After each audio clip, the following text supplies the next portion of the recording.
Folks, the world's been holding its breath, really, glued to the news. Global tensions have just ratcheted up, leading to some, well, truly unparalleled military action. Today, we're doing a deep dive into those U.S. strikes on Iranian nuclear sites. You've given us critical reports, official statements, satellite imagery even. Our mission here is to cut through all that noise, trying to give you a clear understanding of what actually went down, why it matters, and, what the immediate global fallout's been. All right, let's unpack this. Yeah, and to set the stage for you, the immediate context is fascinating. These U.S. strikes, June 22nd, 2025, led by President Donald Trump, they were officially dubbed Operation Midnight Hammer. And the sources tell us these strikes were a direct response to, well, escalating tensions in the Israel-Iran conflict. That conflict had already intensified after Israel launched its own attacks on Iranian nuclear sites back on June 13th. So this raises a really important question, right? What exactly was targeted by the U.S. and how did they approach such a high-stakes operation? Right. Once we move past that immediate context, the specifics of how and what was targeted, that becomes crucial, doesn't it? Yeah. The reports we have detail 3 key Iranian nuclear facilities hit: Fordow, Natanz, and Isfahan. Fordow, for instance, it's notoriously fortified. I mean, it's buried deep inside a mountain south of Tehran. So to hit it, the U.S. deployed B-2 Spirit stealth bombers, and get this, they dropped GBU-57 massive ordnance penetrators. They're also known as MOPs. Basically, bunker busters designed to smash through fortified stuff. And these things are huge. Oh, huge. 30,000 pounds. Sources indicate somewhere between 6 and 14 of these MOPs were used. And that apparently marks their very first combat deployment. My first combat deployment, wow. Yeah. Satellite imagery even shows, possible bomb entry points, caved-in land. The tunnel entrances were reportedly sealed. It's like delivering a fully loaded semi-trailer right out of the sky. It really speaks to the precision and the unprecedented scale of the operation. Natanz, that's another uranium enrichment site, was also hit with those bunker busters, though it's described as maybe less fortified than Fordow, but still absolutely critical to Iran's nuclear program. Okay. Then you had Isfahan. That's a major nuclear research hub. It was targeted differently. Over 24 Tomahawk cruise missiles were apparently launched from U.S. submarines to strike that location. From submarines, so a multi-pronged attack. Exactly. And the timing, very specific. Between 6:40 p.m. and 7:05 p.m. Eastern Time on June 22nd. It involved this massive contingent of 125 U.S. aircraft, including those 7 B-2 bombers we mentioned. 125 aircraft in about 25 minutes. Yeah, it's incredible to think of the coordination needed for such a tight operational window. And to make it even more complex, deception tactics like decoys were reportedly used to try and evade Iranian defenses. Wow, deception tactics. Okay, that really underscores the meticulous planning involved here. What does that tell us about maybe the U.S. assessment of Iran's air defenses or the intelligence gathering that must have happened beforehand? So after such a complex operation, what was the official word from the U.S.? How successful did they say it was? Well, President Trump himself claimed the strikes completely and totally obliterated the targeted sites. He called Operation Midnight Hammer a spectacular military success. Pretty strong language. Obliterated, yeah. U.S. officials, including Defense Secretary Pete Hegseth and Joint Chiefs Chairman General Dan Kane, they reiterated that the strikes aimed to devastate Iran's nuclear program.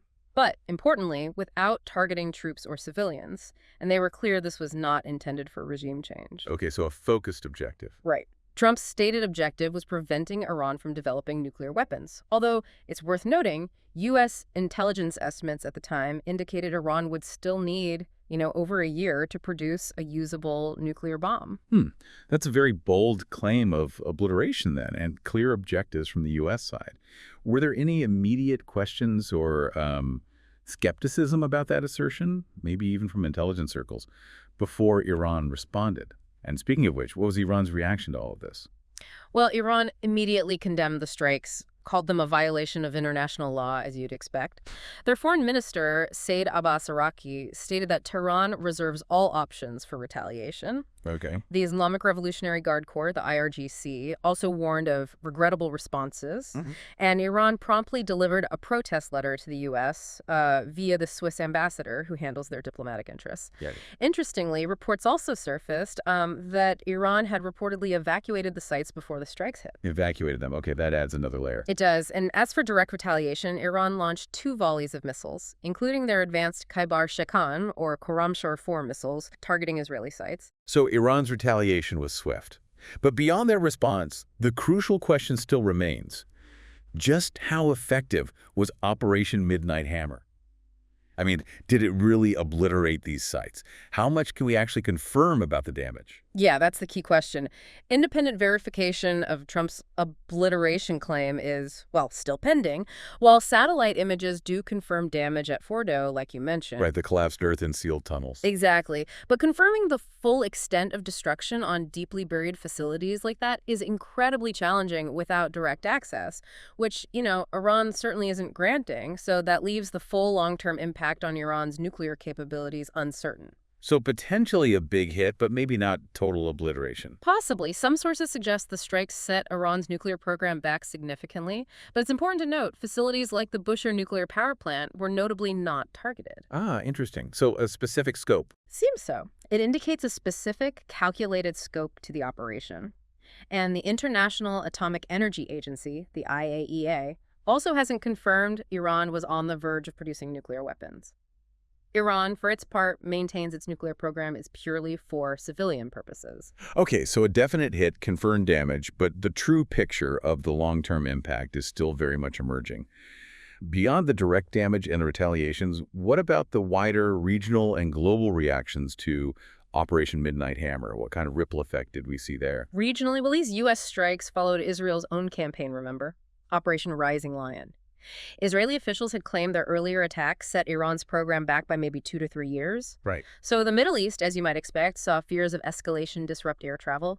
Airlines started avoiding the airspace. Makes sense. And economically? Economically, oil prices surged over 10%, hit $77 per barrel almost immediately after the strikes. Well, over 10% just like that. Yeah, that rapid oil price jump really reveals the immediate vulnerability, doesn't it?